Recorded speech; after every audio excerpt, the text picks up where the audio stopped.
On the clinical front, how Arkansas is preparing should COVID-19 cross our borders. That's policy. On politics, he didn't spend a dime here, but won Super Tuesday against a rival who dropped $4 million. Her campaign spent less than what was spent in its behalf. But did that make the big difference? We'll have a look at what happened on Super Tuesday in Arkansas and what might happen later this year on Arkansas Week next.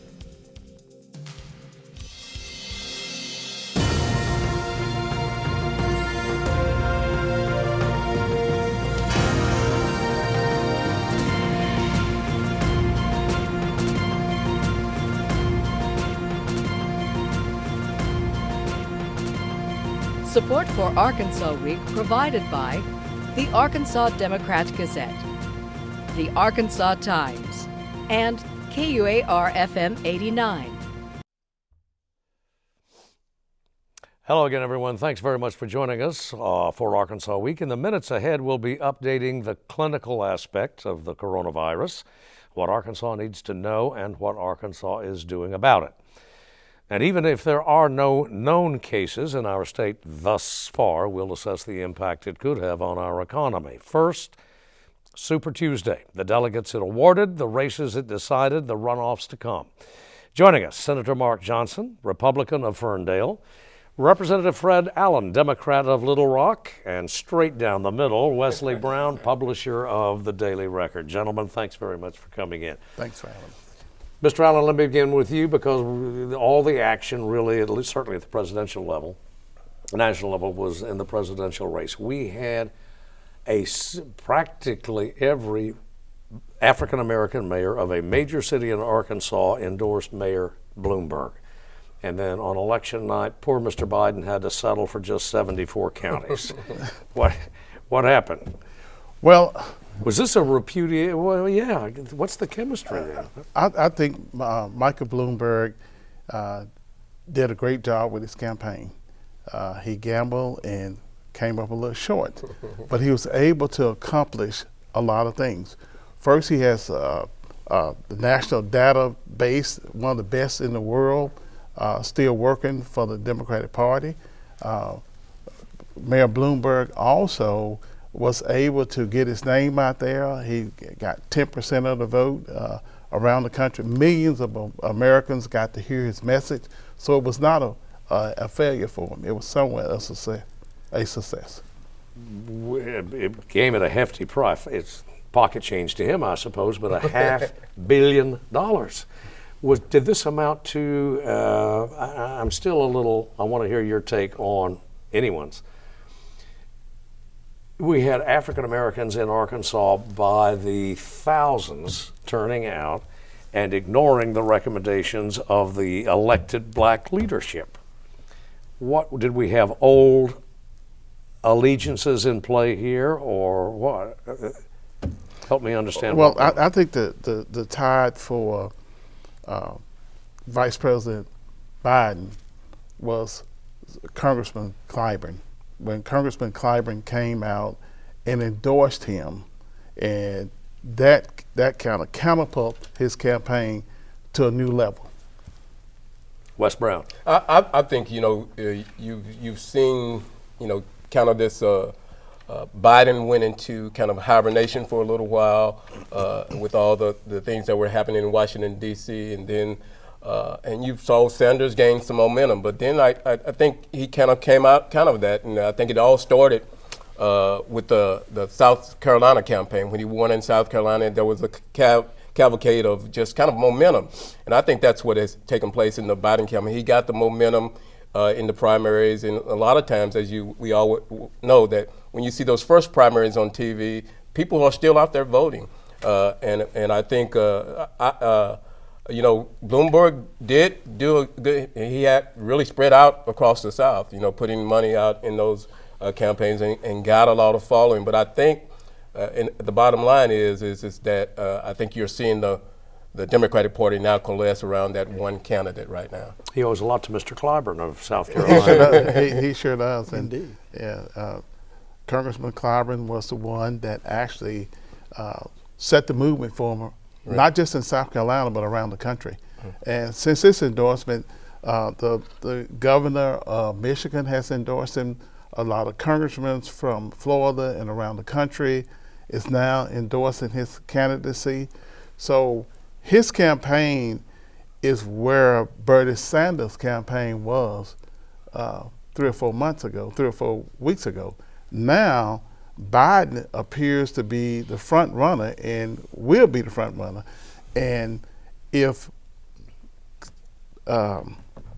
Bernie Sanders does not perform well in Michigan, he could very well be folding up his tent. Yeah, I think, and you're seeing the tents fold up pretty quickly right now. And you saw Elizabeth Warren, you saw Bloomberg, you saw the other candidates fold up their tent, and now once that happens, I think we're going to see in the next few weeks which Democratic candidate is going to be the presumptive nominee, and then you'll pivot over to the Republicans and see, and you see.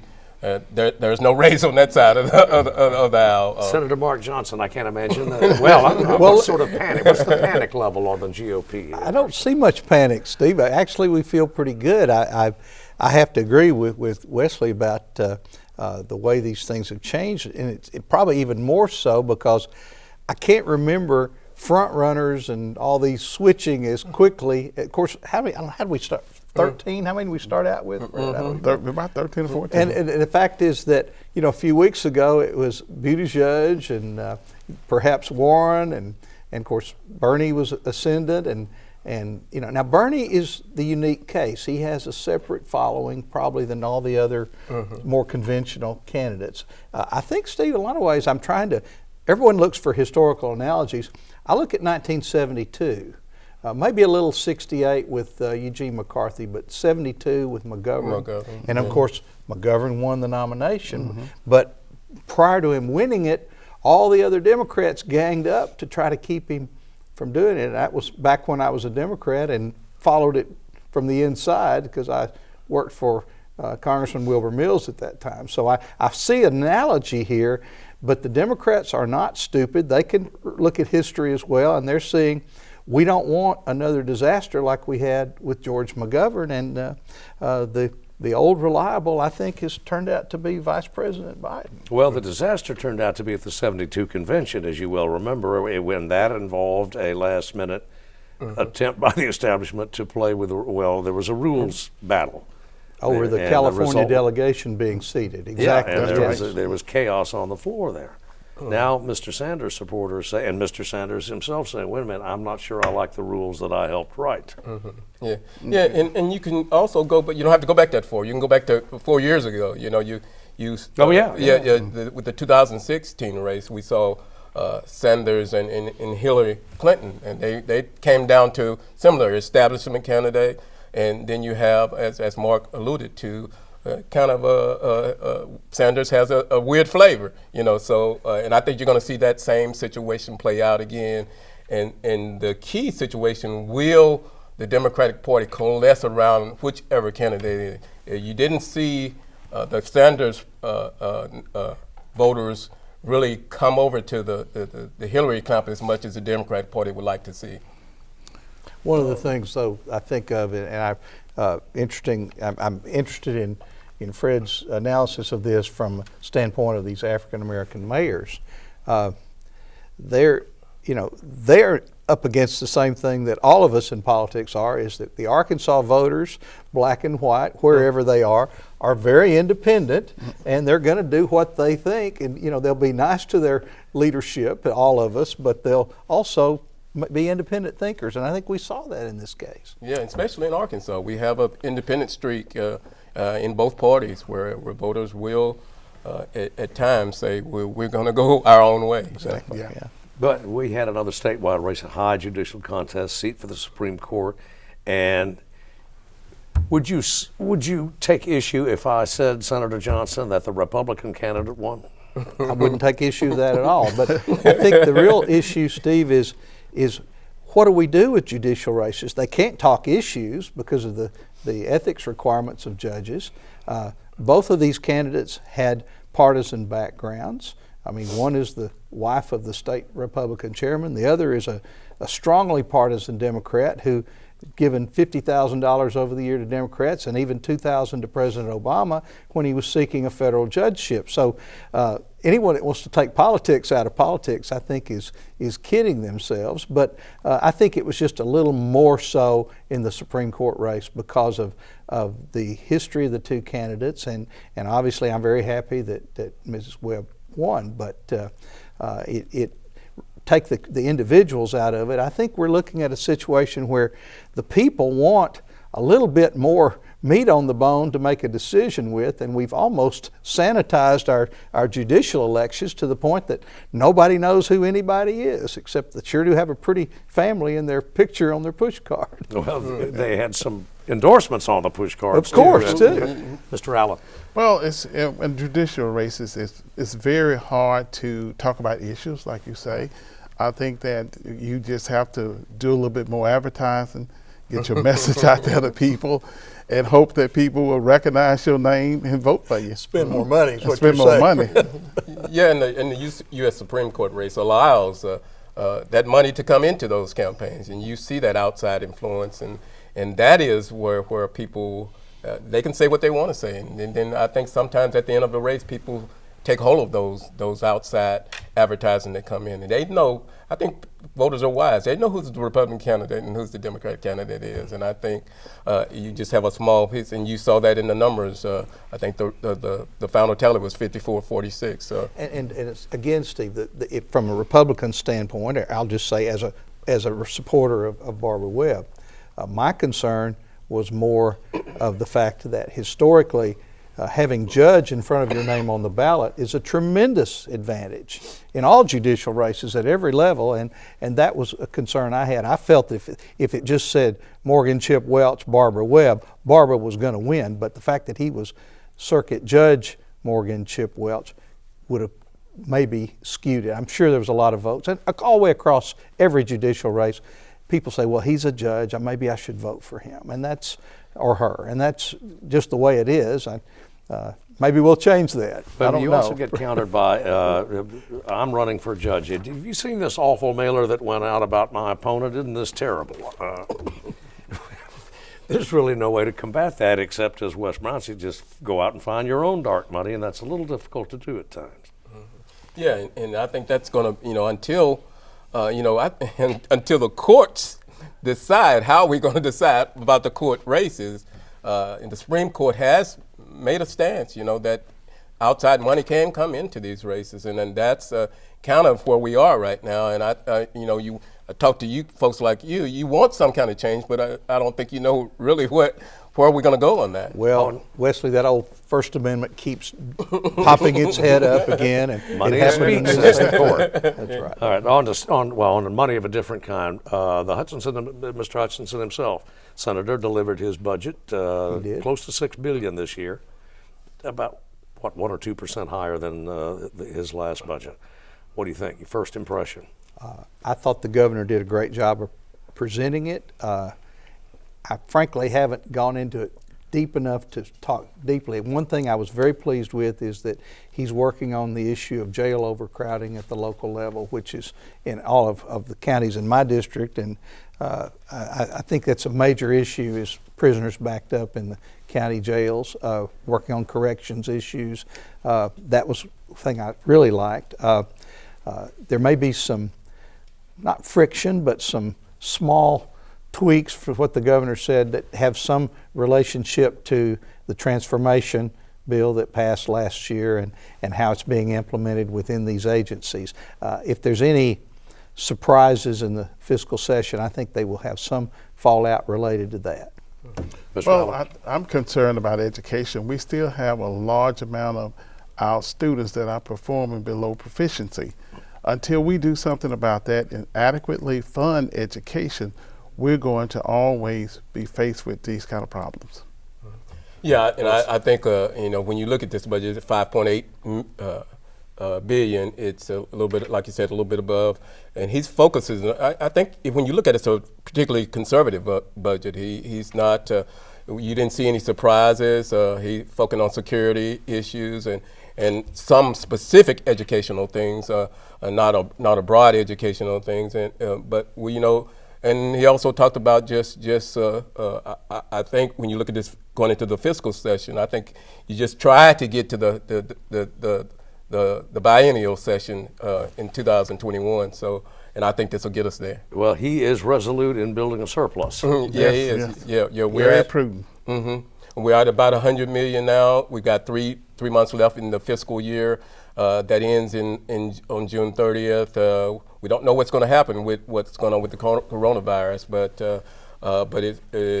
we still have 3 months left, and we'll see where that surplus lands at the end of this 3 months. Gentlemen, thank you very much for coming in and being with us. Speaking of the coronavirus, we'll have a clinical update in just a moment.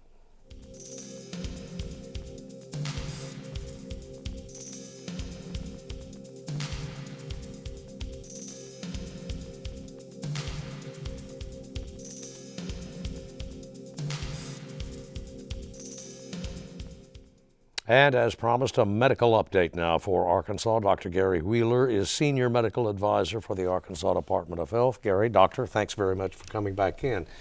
At this point, as we go to press, so to speak, at mid-morning on Thursday, there are no confirmed cases in Arkansas, but you are monitoring for COVID-19. Yes, we're following almost 100 people now who have reasons for us to be concerned that they might have acquired COVID-19 infection, and they're being monitored daily. At this point, we are doing tests if we have symptomatic individuals. We've done about 6 of those so far, all negative. And these individuals that you are monitoring now tend to have something in common. Right. Most of them are travelers, and we've gotten a big bump in the number of people we've followed in the last week or two. Individuals who have traveled to Korea, to Italy, and some of the other new countries that are having big outbreaks. Is it inevitable that we will see COVID-19 in Arkansas? I don't know. I think there's certainly the possibility that we will. We've got so many states now that are reporting disease. It's possible, but I would point out that most of the cases, except for Washington State, are associated with travel. We certainly do have community spread, but most of those cases are really one family member to another. So that seems to be the trend both in the United States, and we're learning now that was really the main thing that happened in China that led to such an explosive increase in numbers there. Global commerce and spreading coronavirus. Right. Okay. Yeah, I think obviously there were so many people in China that were exposed and then came to the U.S. or other countries that it spread very quickly. Well, there has been much discussion, certainly, and not a little confusion about progress toward a vaccine. Right. Where does that stand? So there's extraordinary progress towards a vaccine. Whether it will be practically early enough to help us out or not, we don't know. Just to put this in a little bit of perspective, and I saw an amazing quote the other day from an investigator and historian who said there's never been a better time for a pandemic. And the reason for that is we have these extraordinary tools in our hands, our scientific tools. Remember that when the first outbreak happened and at the end of December, like December 31st was when it was first announced. A week later we had identified the virus, and a week later we had it sequenced for the world to use to develop diagnostic kits and that kind of thing.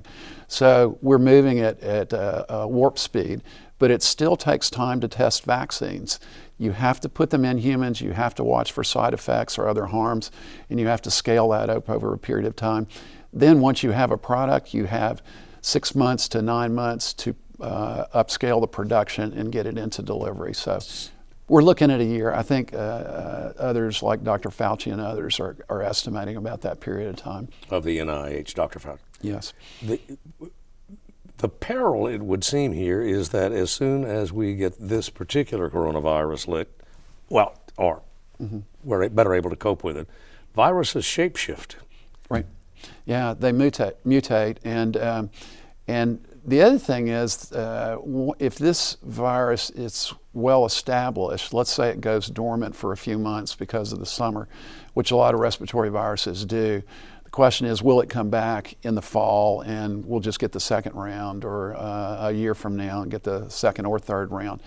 So that's where that race for that vaccine to me is really important. Can we get it produced so that we can prevent the next wave of disease? In terms of monitoring, in terms of testing, do you, your staff, does Arkansas have what it needs? Right. We have a very small number of tests right now. We've probably got enough to do 200 to 300 patients. For the moment, because we have a relatively small number of travelers, we're in pretty good shape. And then there's new news that one of the companies called Quest will on Monday have the availability of receiving samples from doctors and hospitals around the country and can begin testing there.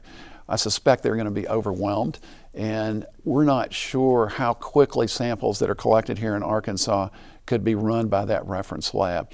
So we're counting on these 200 or 300 tests that we've got to work for us until the national reference labs are up and running and can begin to handle a larger number of samples.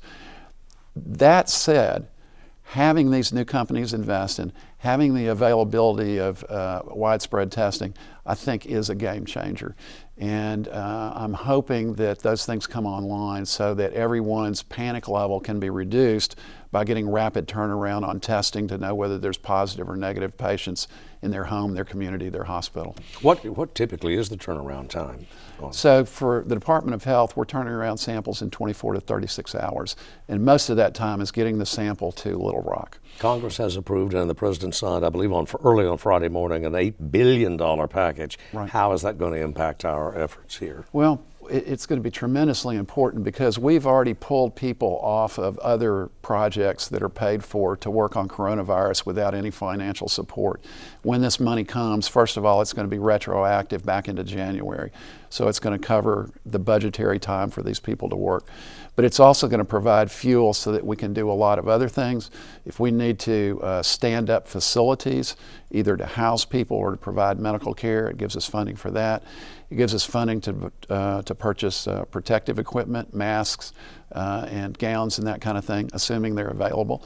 And just a lot of different interventions that will allow us to stand up preparation and response teams.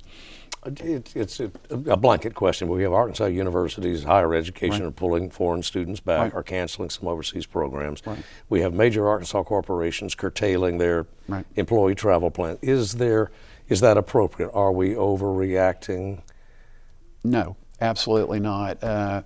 We've been in conversations with some of our biggest corporations in Arkansas. They recognize the risk early on. In fact, I think our business community understood the potential consequences and pulled people back.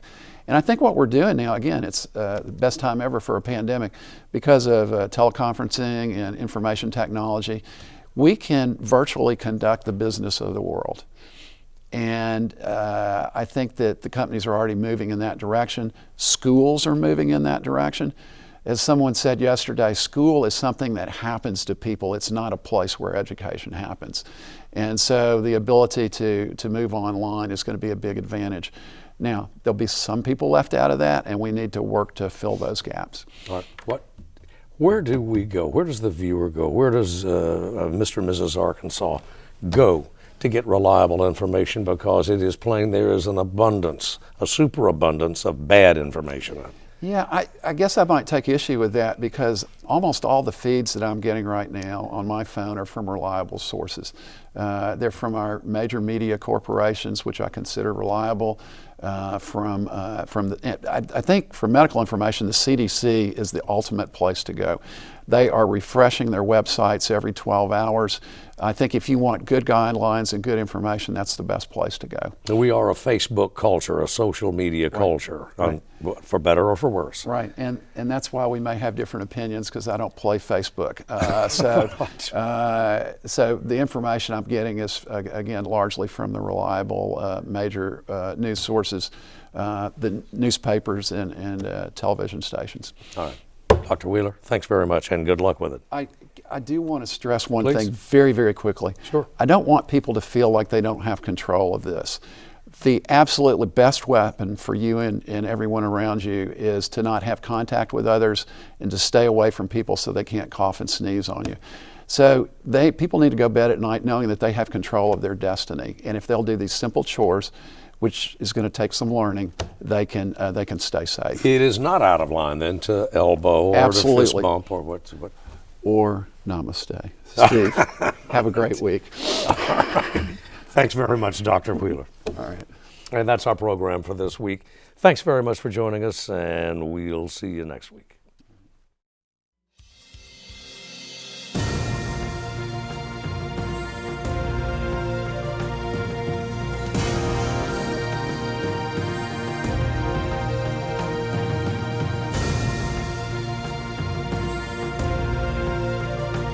Support for Arkansas Week provided by the Arkansas Democrat-Gazette, the Arkansas Times, and KUAR-FM 89.